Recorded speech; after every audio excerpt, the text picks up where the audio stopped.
Jim Vaughn.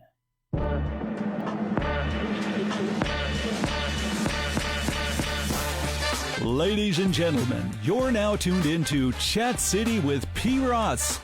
Conversations and interviews are in the queue. Listen or join in. Here she is, P. Ross. What's happening? What's happening? How's everybody doing today on this rainy Thursday? Strange how just last week we were trying to figure out how to keep out the deep freeze, and now we're in 70-degree temperatures and it's raining puppies and kittens out there, but we made it through. Welcome once again to another edition of Chat City. Obviously, I am not P. Ross. This is Will Quick, and I am joined today by Henri Hinton and Michael McKinney. These are brothers from another mother for me, and we're going to just kind of rap a little bit about successful family dynamics. Now, keep in mind, when we say successful family dynamics, we're not talking about perfection. We're talking about progress. And what I know about these brothers is they continue to strive to always improve, because the family dynamic isn't something that just ends. It keeps going on. So that being said, gentlemen, how you all doing today? Doing fine. Doing fine. Cool. Great. Glad to be here. Yes. Thanks for coming. Everything been good with you all? Y'all made it out the deep freeze and everything? Yes. That was kind of tough right there, that deep freeze. I mean, Angie was complaining because I had the heat set on 68. And recommendations from Duke Energy, if you want to, or from Dominion, I should say. Yeah. For gas. Yeah. So we managed though. It was we had to cuddle up a bunch. And it's funny you say that, because that similar discussion took place in our house. The thermostat typically stays on 70, but I had family coming into town, and my wife made it a point to let me know that it was going to be turned up to 72. And so, it was kind of one of those things that wasn't a request, that wasn't up for discussion. Yeah. So, yes, dear. Sounds good to me. And I like how you said that, Michael. Cuddle time. That thermostat at the residence is somewhere normally around 73 for me. Right. And honestly, a few good cold days for me are good. Mm-hmm. Obviously, being from the north, I miss cold weather. I miss being able to wear a coat. Here in the South sometimes. On a consistent basis. Exactly. Right? So it was nice, reminded me a little bit of home. Nice. Well, listen, before we get into the meat and potatoes, I just want to let our audience know this is WRLY 93.5, The Oak, and you're more than welcome, and we encourage you to call in. If there's something you want to throw out there, something you want to jump in on, call in and touch bases with us, 919-899-9305, 919-899-9305. I will promise you that I will answer the call if something happens, because it was operator error, and I'll make sure to correct it. So I guess let's kind of get into it a little bit, just kind of talking about it. I guess I got to ask you, gentlemen, how did you prepare yourselves for a successful family life?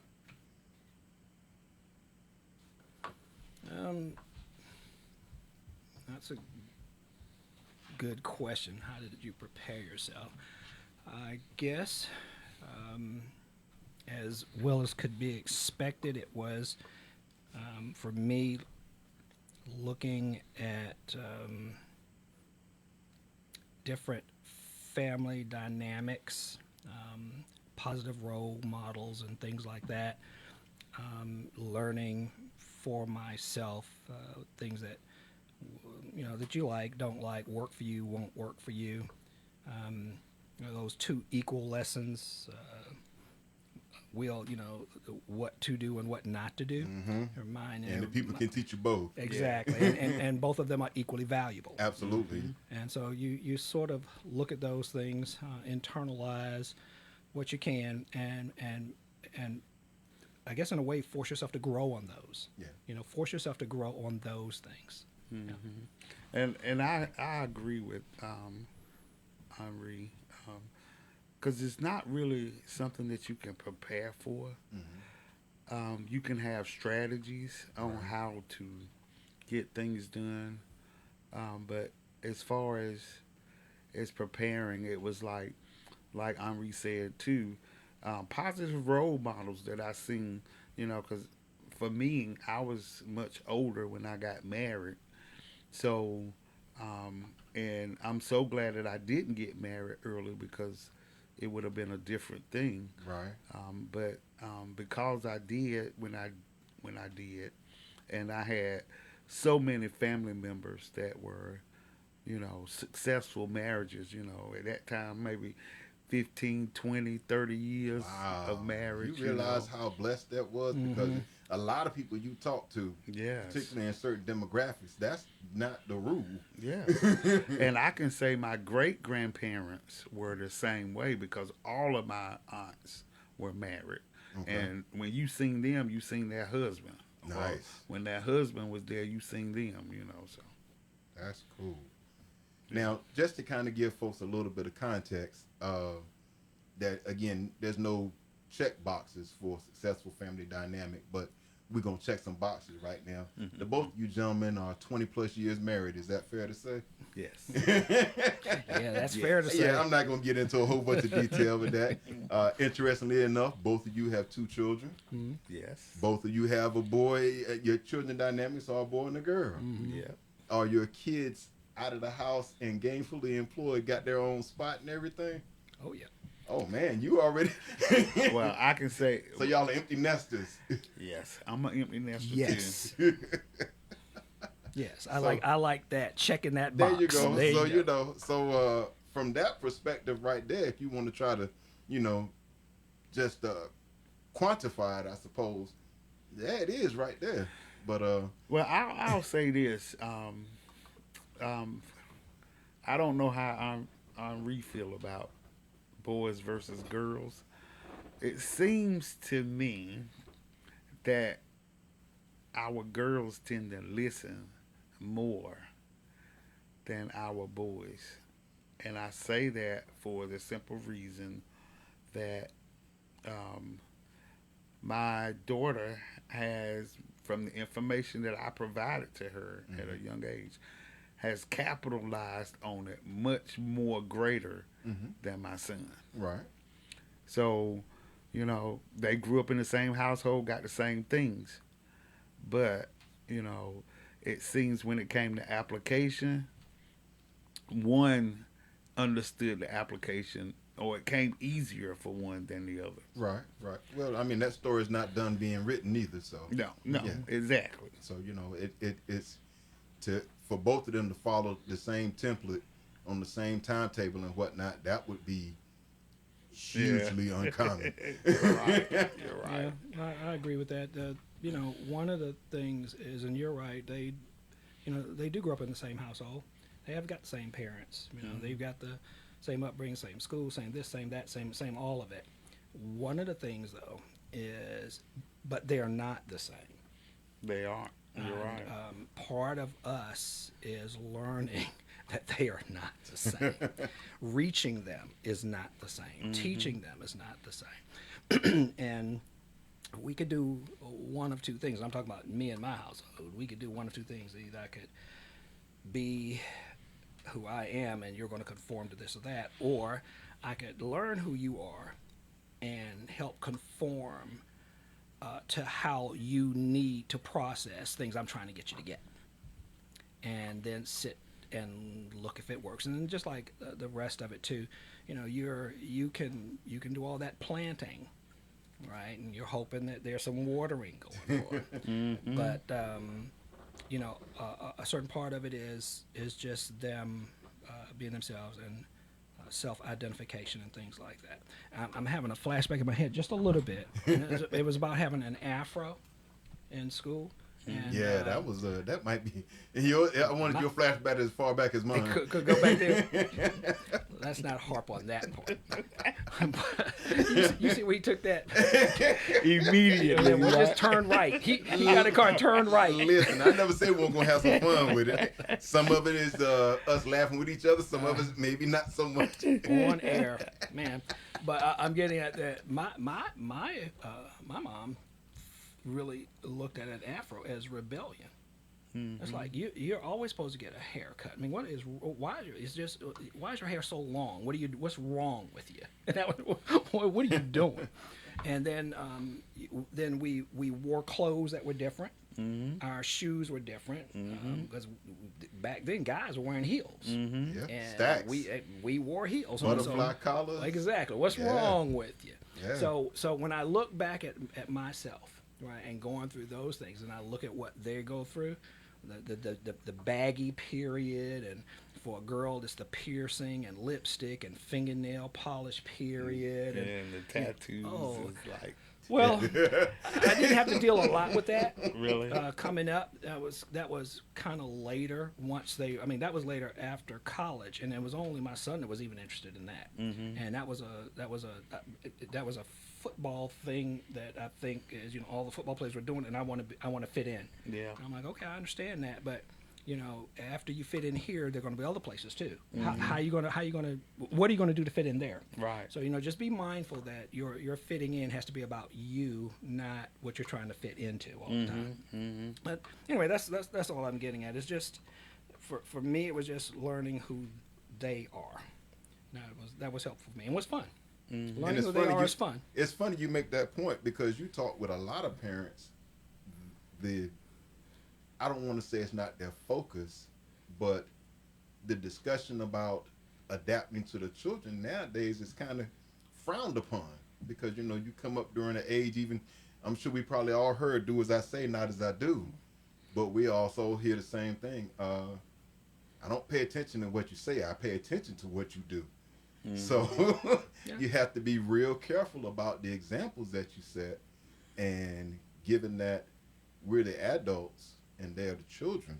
Learning more with your eyes. The one who is more capable or should be more capable at adapting should be the adult. And that's a lesson in and of itself for them. Which I have because Angie, she wants to know a lot of their business. And my son says, Ma, you don't need to know all my business. But she struggles with that simply because a lot of his mails still come to the house. And I don't open it, but of course she's going to open it. So I digress. But, those are just like Henri was saying, it took me a while to just actually know that fact about learning who they are so that I can better maneuver them to where I want them to be. And it's working, but it's like you said, it's still a work in progress. So this generation, a lot of change took place from the standpoint of being a parent back during the generation before with us and everything. Of course, technology probably being right there at the forefront, and a lot of social change has really just, woof. I don't need to tell you all now. Y'all see, I'm the childless one in the bunch. You know how y'all used to pick on us about that when we go on married couple retreats and whatnot. Well, I wouldn't say pick on. Well, right. I wouldn't say that. Make it a point of discussion. And how blessed you was. How about that? That's the part he missed. That's the part he missed. Well, and and we know children are a blessing from the Lord, but hey, some days. Oh yeah, I completely get it. Some days. And we actually have been touching on the next question I had, which is, what would you consider to be the greatest challenge of achieving family success? Communication. That's the greatest challenge. Okay. Because your kids want to communicate with you. Your spouse wants to communicate with you, and a lot of times, me as a dad, I want to communicate, but I'm primarily communicating directions and instructions, right? And that's not broad enough. right? My children, I taught them that it's okay for you to ask why. You know, it's not that. It's not like it's a challenge question. I don't think I would tolerate a challenge question. True. But it's okay for you to ask why, so you understand the theory behind what the action is I want you to do, and here is why. It's like driving. Yeah. Right. Hey, I want you to get in the car, and I need you to check your mirrors every 8 to 12 seconds. Right. I need you to have this eye lead time up the road. I need you not to tailgate. I do that today from our bus training. I still Yeah, do. I remember when we were doing it, and it's funny because it would take me back. I'm sure it takes Henri back because that's a huge part of your professional life. You were doing driver training and whatnot. So, but my part about that is, and what I'm getting at is, but they learn it differently. Yeah. And they accept it differently. And here's the other thing, they accept coaching and mentoring differently. They do. I say one thing to my daughter, it hurts her feelings, she will bust out, she's ready to cry. And I'm like, you dip in your shoulder, that's why your steering wheel is turning to the left a little bit. And I'm telling you to turn and glance and check your mirrors. But every time you do, you turn your shoulder, and therefore you turn the wheel a little bit. My son, I tell him the very same thing, and he's like, okay. And I'm saying the same thing. Right. One of them's feelings are hurt. Yeah. The other one is okay. So you learn how you need to do that. I find too. I can talk to my daughter about something pretty much any time of day. To talk to my son about things, I have to pick my spots. Usually not before eating. Usually not before having to go out for the day, because he'll be fine initially and sulk later. And I'm like, I don't want you sulking. I want us to be able to talk about it, and then that ends it. We're So both he's more good. of an evening conversationalist Yes, and sleep exactly on it right. throughout the course of We're the night. good right there. Okay. And then therefore throughout the rest of the process of the evening, I get a chance to monitor him. Well, how you doing with that? And just like you said, it's how are you accepting what I'm saying?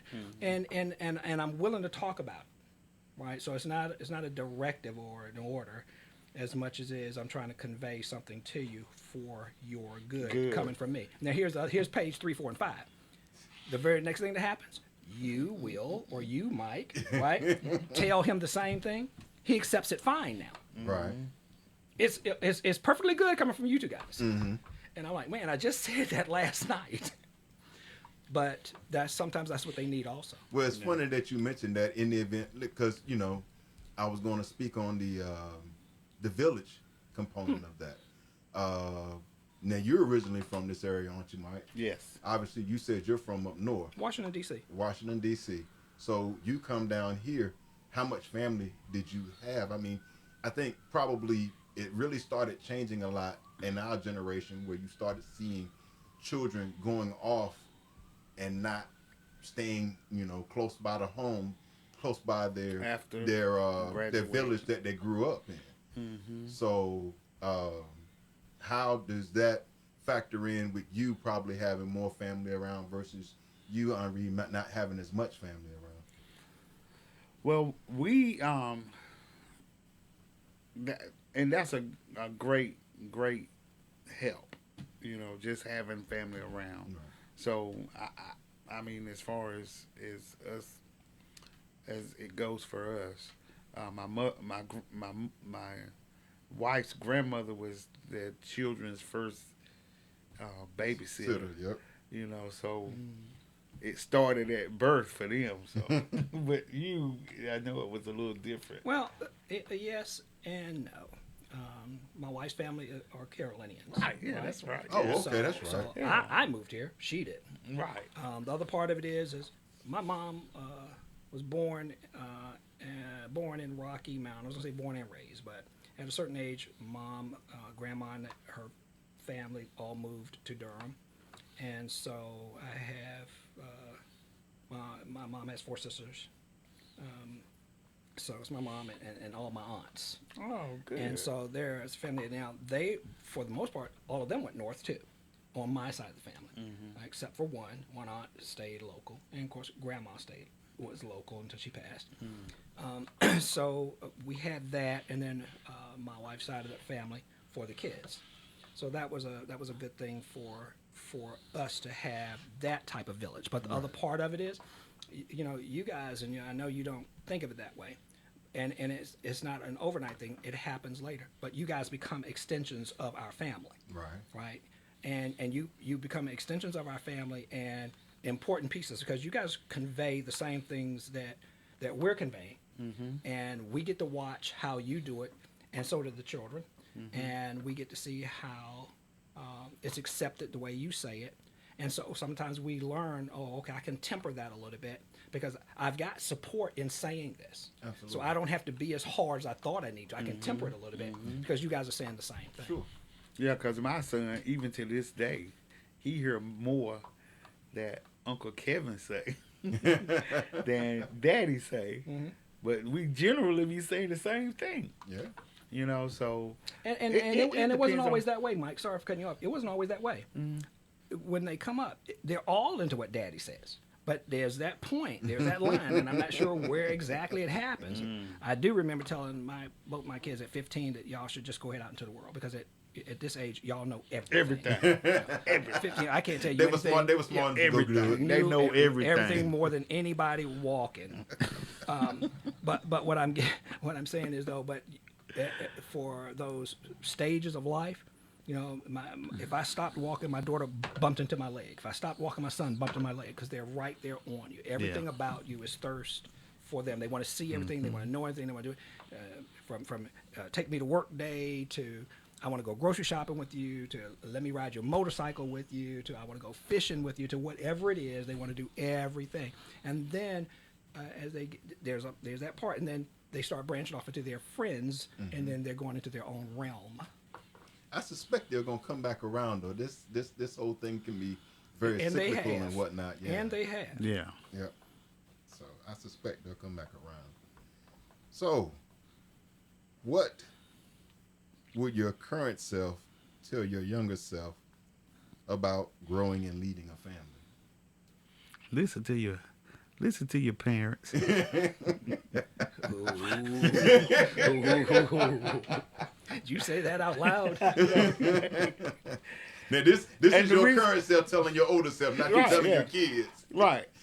Because if you listen to your parents, you would be so much more successful, because a lot of the roadblocks that you might run into in life, they already cleared. Yeah.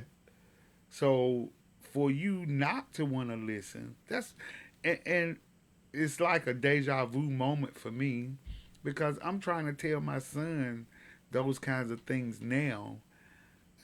And it's like, Dad, I got it figured out. I know how I'm going to do it. How you going to do it? Don't worry about it. I know how I'm going to do it. And he had to say that to me maybe 5 or 6 times.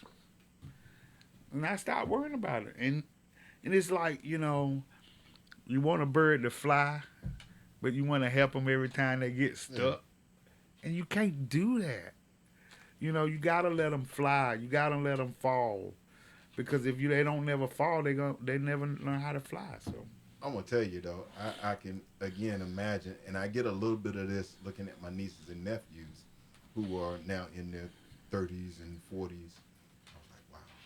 But kind of referencing it back to my childhood, I think about all the things that I did that, had I done them now, I could have been in a lot of trouble. For instance, the school up the street, everybody wants to play basketball indoors. So we would ride the bicycles down to the school and find a door that was open. Not that we forced one open, but find a door that was open. We go inside and shoot ball. All day. Yeah. If one of the teachers or one of the school officials came by there, worst case scenario is they said, y'all know you're not supposed to be in here, you need to leave. And it would go from there to, okay, well, I'm going to be in the building for a little while. You all can play as long as I'm here. Mm-hmm. And then depending on who the group was and how big it was and how well that particular school employee knew you, they say, listen, just be out of here by dark. The door's set. Just pull it too. Nowadays, you in a school just to go shoot basketball. It's raining outside. You find the door open. It will activate the alarm. Law enforcement respond. There's a good chance you'll get charged with breaking and entering. Yeah, or shot. Well, yeah. Yeah. And, I say that to say this. There used to be a time that you could afford to let kids learn by experience. It's real hard to let kids learn by experience nowadays. Because so you're right, and so again that goes back to that C word about communicating. mm-hmm. My son, after he graduated from college, and I think you guys remember, he went over to Scotland for a year and a half. Okay, yeah. Yeah, And, I remember that. We had a lot of, there was a lot of praying, Sure. covering, and protecting, but there was a lot of dynamic. If I knew where he was going and I knew someone there, I called them. Mm-hmm. He's going to be there, and he's there for school from this time to this time, and this many weeks, and this is his lodging and so forth. My friends went by. Hey, I know your dad. We went to high school. Yeah. We played football together. We ran track together. We were in the Air Force together. Whatever it was, right? We were in the band together back in the day. I'm here to take you out to eat. Come on, let's go. And and they're talking and talking and talking and talking and talking and listening and talking and listening. They take him back. Sometime later that night, hey, went by and saw him, talked to him. He seems to be a good kid, got his head on his shoulders. He knows he's got to do this, he knows he's got to do that, he knows he's got to do that. I'm like, okay. He says, now I told him this, this, and this. I'm like, okay, appreciate you, bruh. Appreciate you, bruh. Goes back to Either that later village. that night or first thing in the next morning, my son's calling. Hey, I'm like, hey, how's it going up there? Oh, it's going good. One of your friends came by. I'm like, oh, really? He go, oh, you know they did. I'm like, sure. So, and I'm saying that to say this. What you were saying about the differences between then and now, you can find it. They won't find as much on their own. Things are moving too fast for those those things to happen right now. And but as long as part of the dynamic is beyond the walls of your house. Yes. Right. Part of the dynamic is beyond the walls of your house. One of the biggest dynamics. Exactly. Yeah. So that part you have to open up your arms and you've got to welcome that part. You got to hug that part into. You know what I'm saying? You got to bring that part of it in with you. Yeah.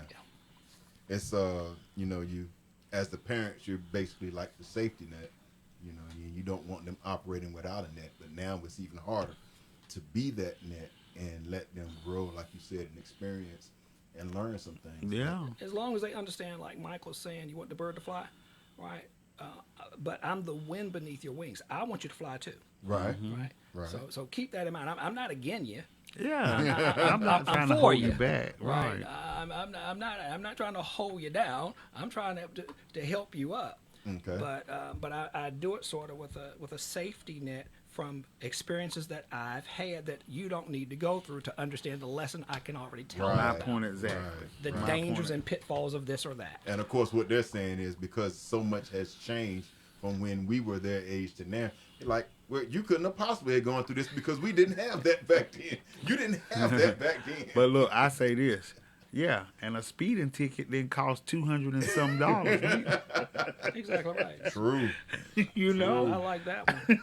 You didn't. Let me write that one down. Yeah, you didn't have grown folks competing for children's jobs at McDonald's and whatnot. Exactly right. Yeah. You could make a coin and it would go somewhere. It's a little bit tough right But now. you know what I found too, Will? A lot of this, not so much our kids' generation, but this next generation is, having a hard time in just working. Because it bleeds over into my son's generation too. Because it's like, yeah, we don't want to work, we want to make money, but how you gonna make money and not work? It doesn't equate. You can't earn unless you're doing something to earn. But that's kind of a what came first, chicken or the egg type thing. We are in a situation where making money has been so overwhelmingly prioritized, whether it's what is constantly in your face about, for lack of better terms, wanting to get wealthy, getting the bag, all these other terminologies. Oh, yeah.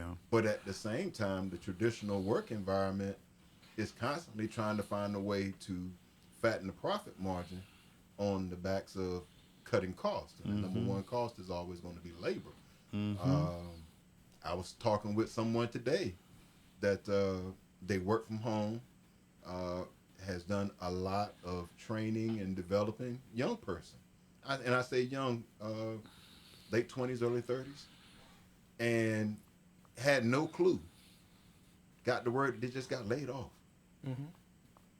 I'm like, you go from doing this job and this, and you know, the loyalty component there, and this is someone that's right there getting started in their professional life, and you just got laid off? Really? No warning, no nothing? So that's what these kids are having to deal with. And you know, you got people now that are doing content creators, and that's how they are. And unfortunately, some folks, the stuff that they do, okay, it's legit. Some of the other stuff they do, well, we'll just call it risque to keep it G-rated. How about that? And whether that's risque in how you present yourself, what you say, how you discuss a certain subject matter, whatever. And your tags, the things that tag on to what it is that you're doing, sometimes that you don't even know about until after it loops around someplace and catches you from your hind parts. Correct, because once it goes out there, it never goes anywhere. Exactly. Yeah, so it come back around, you know, your TikTok, your IG or whatever, and you thought it was just having fun, or you know, you was good while it was generating that bag for you. But I like how Michael was saying the issue of working, and I'm saying two things. One of them is working. The other one is work ethic. I think that the working part, because there are a lot of people who think, well, it's not a lot of people who think. The generation we're talking about is, if I can put my hands on it and do it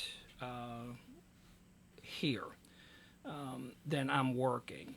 And for us, that means you're doing 3-4 things at the same time, and you're calling it working. So nothing has 100% of your time nor attention, because you're multitasking all over the place, and so you're not locked in. The other part of it is on one of my sites from. I think on one of my LinkedIn's that I did, or one of my human resource sites, I was putting something out there, and we were talking with some other folks on there. And, you know, imitation is the highest form of flattery. But it isn't when someone has done the work and put in the time and the due diligence, and then the other person goes and basically clones their work and puts their name to it, and then tags it and attaches it and sends it out. Well, your work ethic doesn't exist. All you did was just wait for somebody else to do the work, right? Change the color of the page, a little bit of the framing, put your name in it, and your contact information as if you had done something, if you studied it, if you know it, and you really don't. You just clone somebody else. So it's not that imitation is the highest form of flattery. You just plagiarized or stole somebody else's work. But that's another hiccup with the technology age, too, because it is so accessible. I mean, it used to be that you really had to create that. You kept the original. It wasn't a digital copy somewhere and everything. So you remember copyright? Yeah. You remember patent? I mean, all that stuff still exists. It exists. But you know, they make have it work for today. They have a new. Well, I'm sure you all heard about Chat GPT. So, and some of the other search engines have created their own. Like Bing has one. You know, AI robot kind of thing that will pretty much do anything you want it to do. All you got to do is plug it in the right way and pretty much put a question on it, and it will literally write your resume. You might, have to make some adjustments, It will write a cover letter for you. It will research a book for you. Give you all of the footnotes. We thought Cliff Notes was cheating. Yeah, and give you all of the information that you need at your fingertips. Right, and so I appreciate you helping me to address that point. I talked to some people, and the question is, well, what was nailed to the cross? What was nailed to the cross? Well, when they go through their search engines and when they do this or that and they put it in, what was nailed to the cross? The answer comes out to be the truth. Hands and feet. Hands and feet were nailed to the cross. But that's not the purpose of the question. That tells you right there that you don't know what was nailed to the cross. Your sin was nailed there. Right. But your AI told you the truth. Yeah, Hands the and literal truth. The actual factual hands and feet. And so somebody's going to take that wrong. And that's what I'm saying as far as not doing any research on your own, not understanding any theory behind anything, because everything is in the front. So you feel like you don't have to go behind. You don't even have to go as far behind as doing the cliff notes. Right. Right. You just I'm just going to the front and I'm gonna skim it, I'm proving I'm gonna do this and I'm On gonna the do that. research. Exactly. You know how when we wrote book reports or things like that, and we had to just dig into so many different encyclopedias. Yeah, you couldn't find them unless you went to the library. Yeah. Because you didn't have, a lot of folks didn't have encyclopedias in the house. Well, you Right. couldn't turn the paper in if you didn't have a footnote list. Right. And today, all of that is done for you. And you don't have to even do anything. Look how many people, and I'm saying famous people are right now being questioned and looked at in hot water for plagiarizing one person's speech by another person's speech by another person's speech by another person's speech. I mean, Which has been going all done the way for back to the centuries. top, or going all the way back Yeah. to the top of the government. Yeah. Right? I'm gonna plagiarize this speech, and this speech, and this speech, the welcome address, the this and the that, and I'm like, nobody's just the work ethic. Nobody's not interested there. in putting it in. But I'm gonna tell you one other thing too. If you can get them to start, right? If you can get them to start, they'll catch fire on that. Yeah. Right? Yeah. They really will, and then they'll look at their own AI and put it aside a little bit. It's just like nobody wants to read anymore. I can get this app and the book, and then I can hear it as I'm driving in the car. And it's not the same thing. I think the kids today, though, are so much more aware. Think about all the times that you went for a job interview or for a promotion, and the information that was going to be covered or how they were going to evaluate you for getting that job or getting that promotion was how you took a situation and you analyzed it and you solved it. I learned before I retired that a lot of times that ain't really them trying to evaluate you. They're actually taking a lot of those ideas and putting them into motion for themselves. But I think kids are so much more savvy about protecting their idea and knowing how risky it is. If they got, and that's the other thing too, they might not even have to worry about trying to protect it, because once they get an idea in their head, they can put it into motion almost immediately. So, it's not a matter of having to go through all these different hoops and everything. They can put it into motion immediately. You guys are so funny. I mean, I'm sitting here and I cannot believe that we're having this conversation. My daughter calls, Dad. Yeah, what are you doing? I'm trying to come up with some. No, come on over. Drive over there, and here's how my daughter talks to me. Dad, I got this idea. I want you to get on the ground floor. You can get on the ground floor right now. Get on the ground floor. Here's what I'm doing. She pull up her computer. Look at this. Read that. This is my opening. This is my initial offer. And I'm like, have you considered this? Have you considered that? This is kind of broad. You need to tighten that up a little bit. Who's your target market? Who are your competitors doing this? How do you open? The other part of it is we have a problem with everybody thinking something has to be perfect before they start it. Right? It needs to be pretty good, but you need to get going. Yeah. Sitting back waiting for perfection, you're just analysis paralysis yourself Correct. to death. Because that's another way for you to talk yourself out of getting something done. Because none of us can make anything perfect because we're not perfect beings. Correct. Right? We're looking for progress. Good not and perfection. going is better than waiting on perfect. Agreed. So, everyone, you've been listening to WRLY Raleigh 93.5, The Oak, and we've been talking about successful family dynamics, and these brothers have really been putting that out there. I appreciate it. I knew they would. Again, the number here is 919-899-9305, 919-899-9305, as we're into the second half of the hour. And you've been listening, you probably heard them make a lot of mention about the family dynamic with regards to the kids. But now I'm getting ready to get you fellas, because y'all see, I already sent you the question, so you already know. You probably sitting on there. So now, here's the question: first priority, wife or kids, and why? Mike, I'll let you go first. I was about to say the same thing. I'll let you go first. Well, I say wife is priority number one. And the reason I say that is because building a family and being a successful family, you need that other teammate to bounce things off. Because we don't always think the same because we wasn't raised the same. Angie came from a household, I came from a household, and we had ideas about how a family should be structured. However, as far as dealing with each other, we had to learn how to do that. But we knew that the way we dealt with the children had to come like from a unified perspective. Right. So that was one of the things that we considered. You know how sometimes they'll say, well, one kid will go and ask dad, and dad will probably be like, Go ask your mama. Go. Did you ask your mama? You know, that was kind of our dynamics. You know, when they wanted to do certain things, or if they wanted to sleep over.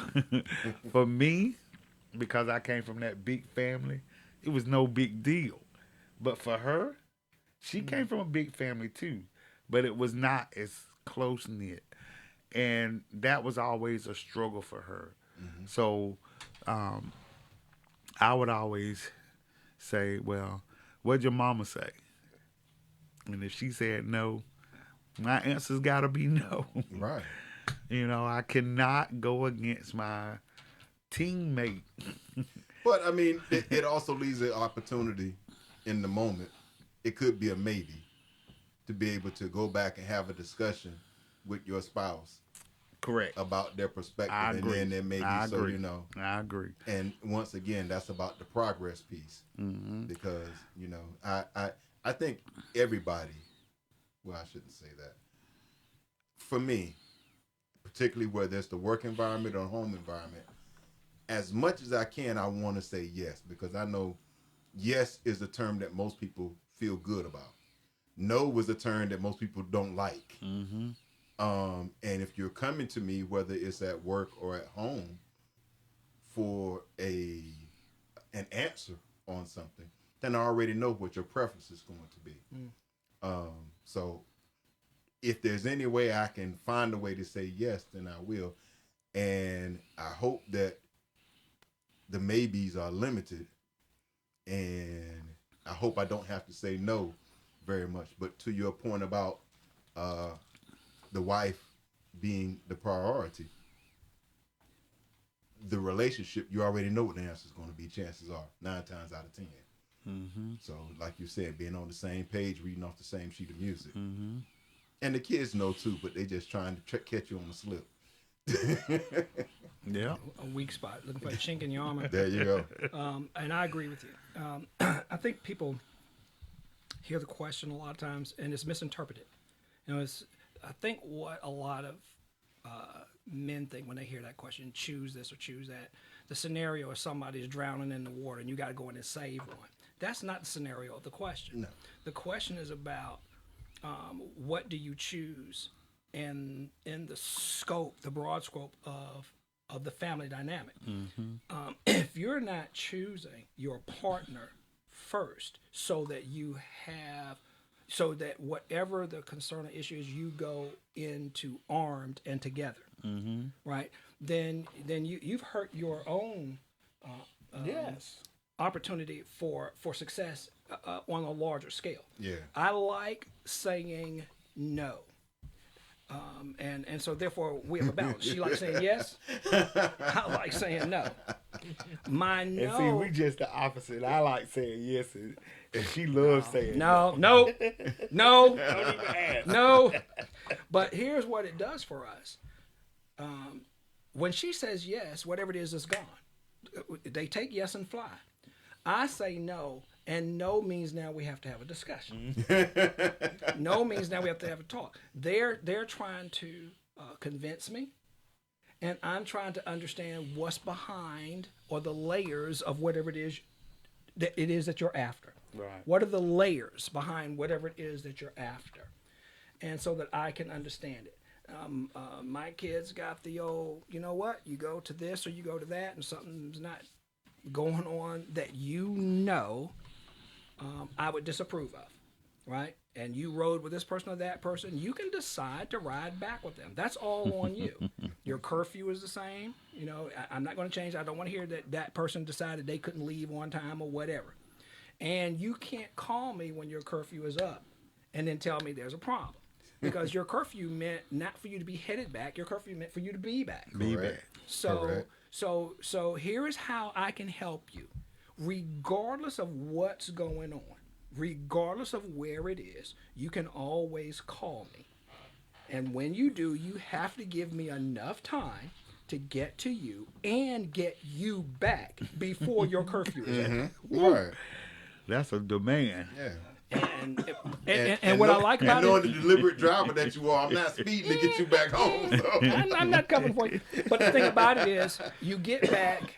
I don't have any discussion with that. I'm listening to the radio or whatever. You get back. They go on and do what they're going to do. You're going to do what you're going to do. You might not even talk about it the next day. The next day after that, I might talk about it. And I'm like, how's your friend? Did they get back? Are they safe? You know, are they okay? And then I'm like, okay, so, you know, just be mindful that you might need to check who you're riding with. Yeah. Right, just so because so you don't have to go through that again. Because I'm not pushing your curfew back based off of something they did. And the same thing went for both of them, and both of them have called me at different times. Hey, can you come and get me? I'm like, sure. I've had my son call me. My son called me from someplace.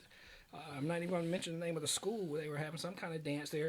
And he's like, nope, there's too many gang members from here and here and here and here. And I'm uncomfortable because something's going to go down. Yeah. So I'm ready to go. My friends don't want to go. Basically, they want to hang around to see what's going to happen. Yeah. I'm like, okay. I said, I'll get in the car and be I said, where do you want me to be? He goes, how long is it going to take you there? It's about 18 minutes. Little precise. Pull around there by that side of the parking lot. And so he was able to say his goodbyes and walk out and get in his dad's car and go on and go. So I got to ask you, the next day, did you hear a report that something kind of went awry at that party? Not the next day, that night. That night? That night. Wow. Yeah. Wow. Yeah. I bet you were thinking, you God, guys, heaven above. Yeah, you guys. We actually had some of his friends with us on a church trip to a theme park. Where did we go? Was it Kings Dominion? Kings Dominion. So we went on there, and some of his friends from his football team, right? Can't remember if he was junior high school at that time, but I remember that. Got back, and we took him home. We got back at 11 o'clock that night or whatever. It was late.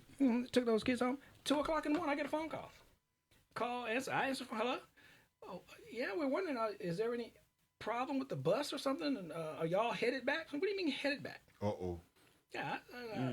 Well, our son isn't here, so we went. Is he spending the night over? I'm like, okay, get up and go check your room because I dropped your son off at your house over 2 hours ago.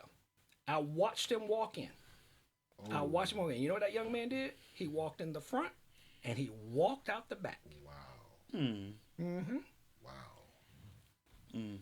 And I'm gonna say this: the last question I asked about the first priority, you were right on cue because I kind of anticipated a lot of people would take that very literal.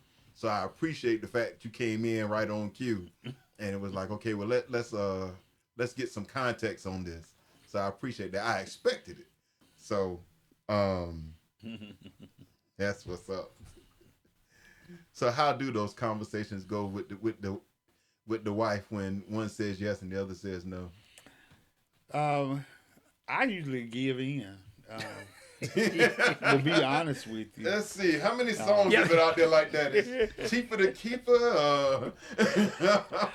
Because, and the reason I say that, Will, is because it's been times when I said, we're going to do it this way. And it didn't come out good. Yeah. So you mentioned 20-some years. Me and my pastor was talking about it a couple Saturdays ago. When you've been with a woman for that long, and you can count the times when you said we're gonna do it this way, and it went crazy. Mm-hmm. Yeah. So if you keep bumping your head enough, you're gonna be like, okay.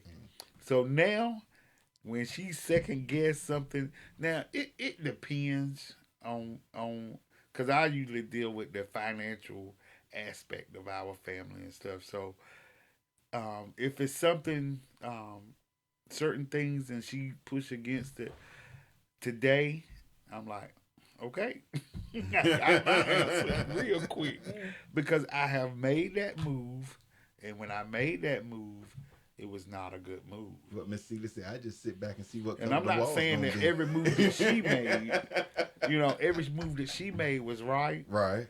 But it's one of the things that I've learned in 27 years of marriage.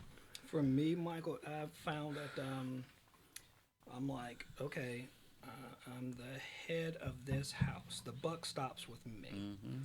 So I try to be careful and diligent. Word tells us watch as well as pray. Therefore, for me, keep my eyes open. Yes. Keep my head up and know who I'm speaking with. All decisions don't have to be made when a request is made or a question is asked. Everything doesn't have to be yes right now. Right. Some things can be, well, let's look that over. Let's talk about it. Correct. Let's pray about it. Yeah. Let's see what happened. And one of the things I try to keep enforcing or maybe reinforcing with my adult children is my son is looking into buying his first house now, right? Great. So took us out. We saw the model house and blah blah blah, and went through and all the bedrooms and I said, okay. I said, so are you sold? Are you sold? I said, so what? I said, so what were the 4 or 5 things? Because I always tell them, what's the 4 or 5 things you have to have to get going? What are the 4 or 5 things you have to have? Are they there? Now, what are the add-ons that you wanted? Right? If out of the 4 or 5 things you had to have, you got 3 of them, then this is not the right house for you, and you already know that. So why am I out here walking through the model with you? You know what I'm saying? What I'm trying to say is, rather than co-sign and giving the nod and da-da-da-da-da, I'm going to ask you some questions, and I'm going to see what your feedback is, because I want to know, did you check your options? Right, well, I got to prove this, and I got to prove that. Okay, I'm glad you got approved. But you know what? You'll probably get approved over there and approved over there, too. Did you check your options? Or was it that you came here, you got approved, and that sold you? That was Yeah. Open your mind and open your heart to be receptive. And the other thing is, that's not a no from me. I'm not bumming out. I'm not your Debbie Downer, right? I'm not here to say no. I'm here to ask you, did you do your due diligence? Because after the paperwork is signed and this inked, you got a mortgage to pay. Bruh. It's a wrap. It's a wrap. I wish somebody had told me. Well, I'm asking you now, right? I don't want you to have the moving company out front moving your stuff in, and now you're wondering about it. That's why I'm asking you now. Hey, you had the conversation about you can't pick up the phone and call the maintenance man to come fix stuff. How about that? I ain't coming over cutting your grass. Yeah. And so when Savannah bought her house, she was like, can you come and cut my grass? And I was like, Savannah, now I got to load my lawnmower up from Apex and drive to Greensboro to cut your little, 10 minutes worth of grass. I said, you find that. You already said you typically give in. Yes. I didn't this time because I've been married for 27 years. And Angie was like, you don't need to do no mess like that. So your mama said I don't need to do that. But you know. Oh, you brought in the reinforcements. But I just told her, I said, Savannah, you know, you have a lot of resources. You know, check things out. Come to find out, it's part of her homeowners association. Then she ain't even got to worry about it because she got the corner lot, so she got a little bit pretty more nice little yard, you know. So, nice. But I told her just, and I'm teaching her now to be resourceful as far as, you in a different city, sweetheart. Daddy can't just pop in. Correct. So understand, you a homeowner now too. So understand, homeowners have to make things happen. Yeah, ain't that the truth? So just start. So she might call me and ask for a reference. I give her a reference and she's on her way. Yeah. And broaden that network. You know, all of our kids grew up together. Yeah. All of our kids grew up together. And somebody's probably together. doing something that can benefit somebody exactly. else. So broaden that network. Do you remember Elder so and so? Do you remember Minister so? Do you remember the trustee who did it? You know, you have some people who if they can't put their hands on it, can refer the right person to you for the right charges to help. I know a guy that you knows a can guy trust. that knows a Exactly guy. right. Absolutely. Someone you can trust is very important. And that's the beauty of it. Fellas, I'm always amazed at how quickly this show goes by. It starts off and I'm thinking, man, are we going to have enough content to be able to get through the whole show? But, you know, here we are now getting ready to get to the top of the hour. And we could probably keep going for on and on and on because, you know, I just love being around you cats like that. Yeah. But I can't thank you guys enough for coming out. I know it's kind of messy out there. And you know what driving is like for everybody else when it gets messy like that. So I appreciate you all taking the time to Thank come you for out. having me. I appreciate it. And I really appreciate the conversation. Let's give a love to our guest today.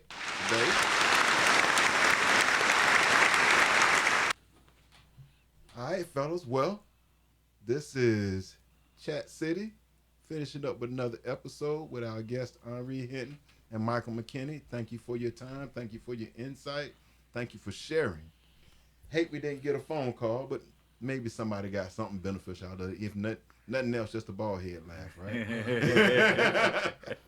Yeah, thank you for that. Thanks for coming in, fellas. All right. Thank you, sir. Much love. Bye.